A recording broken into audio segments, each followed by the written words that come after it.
বর্তমান ওজিরে আজম নরেন্দ্র মোদী সরকারকে আমি সম্বোধন করে একটা কথা বলতে চাই, আমরা হযরত ওমর ফারুকের উত্তরসূরি, আমরা খালিদ বিন ওমরের উত্তরসূরি, আমরা হযরত আলীর উত্তরসূরি। আমরা কারণ নিয়ম ভয় পাই না। আমরা যদি তুমি চেষ্টা করছো এই মুসলমানের আইন ভাবে বিভিন্নভাবে সংকটে ফেলে দেওয়ার জন্য, এই মুসলিম জাতিকে ভারত থেকে নিঃশেষ করে দেওয়ার জন্য বিভিন্ন আইন তৈরি করছো, ওয়াকফ বিলের আইন তৈরি করছো, যদি আমাদের নিঃশেষ হতেই হয় নিজের রক্তকে ঢেলে দিয়ে নিঃশেষ হয়ে যাবো। আমরা বীর মানবো না, বীর আমরা মানবো না, ঠিক কিনা বলেন? আমরা এখান থেকে বার্তা দিতে চাই মুসলিম বিভিন্ন লিডারদেরকে, মতভেদ মতবিরোধ বিভিন্ন ইখতিলাফ বাদ দিন, ইসলামের স্বার্থে সকল দলকে এক হতে হবে, ঠিক কিনা? মুসলিম এক হতে হবে। আমাদের ইসলাম নিয়ে কথা বললে তুমি শুনে রেখে দাও, আমাকে খেতে না দিলে আমি কিছু বলবো না, ভারতে বসবাস করতে না দিলে আমি ভাঙা ঘরে থাকবো, আমার ঘর ভেঙে দিলে কিছু বলবো না। বর্তমান সরকার তুমি জেনে রাখো, তুমি রাসূলুল্লাহর ঘর মাদ্রাসায় আঘাত করছো, তুমি আল্লাহর ঘরে আঘাত করছো, তুমি ইসলামে আঘাত আনছো। আমাদের রক্ত থাকতে আমরা প্রতিবাদ করে যাব, ঠিক কিনা? একটু জোরে বলো ঠিক কিনা? সুতরাং আমি বলতে চাই, আমাদের প্রতিবাদ যতদিন আমাদের মনে জান থাকবে, আমাদের শরীরে রক্ত থাকবে, আমরা প্রতিবাদ চালিয়ে যাব, কি ঠিক কিনা বলে? সুতরাং ইসলামের প্রতি আঘাত হানতে চেষ্টা করো না। পৃথিবীর ইতিহাস খুলে দেখো, কয়েকটা অ্যাম্বুলেন্স দাঁড়িয়ে আছে, একটু যারা পিছনে বসে আছেন বাসন্তী হাইওয়ে জাম করে, একটু আমি সংগ্রামী বন্ধুদের একটু অনুরোধ করব, বিনয়ের সঙ্গে অনুরোধ করব যে আপনারা একটু মেন রাস্তাটা ছেড়ে দেন। কয়েকটা অ্যাম্বুলেন্স দাঁড়িয়ে আছে, গাড়ি দাঁড়িয়ে আছে, অ্যাম্বুলেন্স দাঁড়িয়ে আছে, কোনো মানুষকে ক্ষতি করে আমরা অনুষ্ঠান করব না, নইলে আমরা অনুষ্ঠান বন্ধ করে দেব, আমরা অনুষ্ঠান সমাপ্তি করব। অ্যাম্বুলেন্স দাঁড়িয়ে আছে, পুলিশ প্রশাসন বন্ধুদের সঙ্গে কোঅপারেট করেন, অ্যাম্বুলেন্সগুলো ছেড়ে দেন, অ্যাম্বুলেন্সগুলো ছেড়ে দেন। আপনাদের ইমানে আঘাত হেনেছে, আপনাদের ইমানকে নষ্ট করার জন্য মোদী সরকার দায়িত্ব নিয়েছে, তার জন্য মানুষের ক্ষোভ মানুষের উপরে নয়, আমরা সরকারের গদিচ্যুত করার জন্য এই জায়গায় দাঁড়িয়েছি। হাত তুলে দেখান, আমরা সরকারকে গদিচ্যুত করার জন্য দাঁড়িয়ে আছি, কোনো মানুষকে কষ্ট দেওয়ার জন্য নয়। পুলিশ প্রশাসনরা বন্ধু আছে, বিশেষ করে সুদীপ্ত স্যার আছে, আমাদের অ্যাডিশনাল ওসি আছেন, আমাদের ট্রাফিক সার্জন ইয়ামুদ্দিন সাহেব আছেন, কোঅপারেট করবেন ওদের সঙ্গে, আপনারা খেয়াল রাখবেন। ভলেন্টিয়ার ভাই তারা দাঁড়িয়ে আছেন, অ্যাম্বুলেন্সগুলো ছেড়ে দেন। প্রিয় শ্রোতা মণ্ডলীদের কাছে আবেদন করছি, অ্যাম্বুলেন্সগুলো প্লিজ ছেড়ে দেন। আমি বর্তমান সরকারকে যে কথা বলতে চাইছিলাম, পৃথিবীর হিস্টোরির পাতা উল্টে দেখো, সেখানে নমরুদের কথা লেখা আছে, সেখানে ফেরাউনের কথা লেখা আছে। সময় আর কালের অবর্তমানে সময় পার হতে না হতে তাদের নাম ও নিশানা, তাদের সবকিছু শেষ হয়ে গেছে।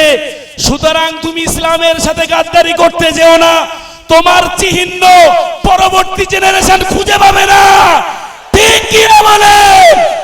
সুতরাং আমরা সঙ্গে থাকব, যেখানে ওয়াকফ বিলের পক্ষে নিয়ে নরেন্দ্র মোদী সরকারের আইনের বিপক্ষে, আইনের বিরোধিতায় যখন আমাদের সমাবেশ ডাকা হবে, আমরা সেখানে দলে দলে যোগদান করব ইনশাআল্লাহ। ইনশাআল্লাহ সকলে দোয়া করবেন, ভালো থাকবেন, আল্লাহ আপনাদের সকল মনস্কামনাকে পূর্ণ করুক, এই বলে আমার বক্তব্য শেষ করছি। ওয়াখিরু দাওয়ানা আলহামদুলিল্লাহি রাব্বিল আলামিন। আসসালামু আলাইকুম। ধন্যবাদ জানাই ঘটকপুকুর পীর আবু বকর সিদ্দিকী মেমোরিয়াল মাদ্রাসার প্রধান শিক্ষক জনাব মিন্নাতুল্লাহ হানাফি সাহেবকে, মূল্যবান বক্তব্য দিয়েছেন। এখন টপিকের উপরে বক্তব্য রাখছেন ইমাম সংগঠনের অন্যতম সদস্য এবং ইমাম জনাব মাওলানা শেখ মহিউদ্দিন সাহেব। তুমি সামনে এসে এবং বক্তব্য রাখো।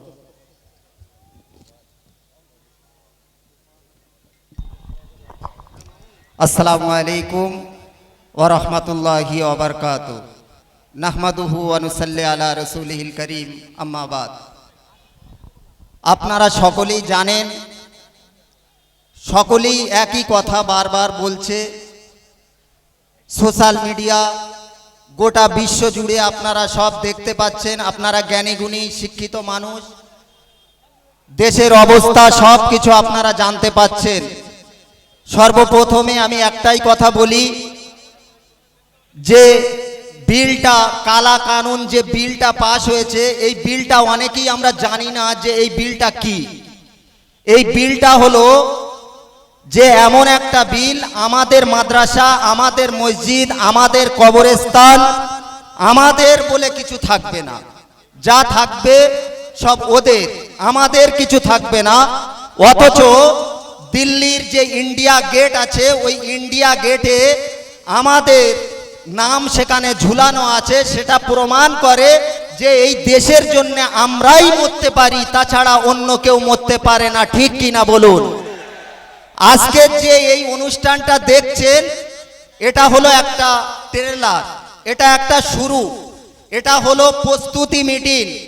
আপনারা গতকাল যে 7 তারিখে কলম পত্রিকার যে পেপার 6 নম্বর পেজে আপনারা দেখেছেন, আমাদের ইমাম কমিটির অন্যতম মাওলানা মিজানুর রহমান সাহেব তিনি ছিলেন, কামরুজ্জামান সাহেব সবাই ছিল সেখানে। 25 থেকে 30 জন গণ্যমান্য সমস্ত দল একত্রিত হয়ে কলকাতা ময়দানে একটা বিশাল সমাবেশ হবে। সেই সমাবেশের এটা একটা প্রস্তুতি মিটিং। তো আপনাদের পিছিয়ে গেলে হবে না, আপনাদেরকে দেখাতে হবে যে বদরের প্রান্তরে 313 জন আর ওদের 1000 জন ছিল, তবুও 313 জন নারায়ে তাকবীর আল্লাহু আকবার বলে ইসলামের পতাকাকে উড্ডীন করে দিয়েছিল। একবার জোরে বলেন না সুবহানাল্লাহ। অতএব আমাদের গায়ে সেই তেজ, সেই ক্ষমতা, আমাদের সব কিছু আছে, কিন্তু আমরা বিবেকহারা, আমরা অচল হয়ে গিয়েছি। আর আমাদের ঘুমিয়ে থাকলে হবে না, আমাদেরকে জাগতে হবে। এই জাগ্রত করার জন্য এই মিটিং, নিজের বিবেককে সাড়া দিন আর জাতিকে বাঁচানোর জন্য আপনারা এগিয়ে আসুন। এই বলে আমার বক্তব্য শেষ করছি। ওয়াখিরি দাওয়ানা আনিল হামদুলিল্লাহি রাব্বিল আলামিন। আসসালামু আলাইকুম।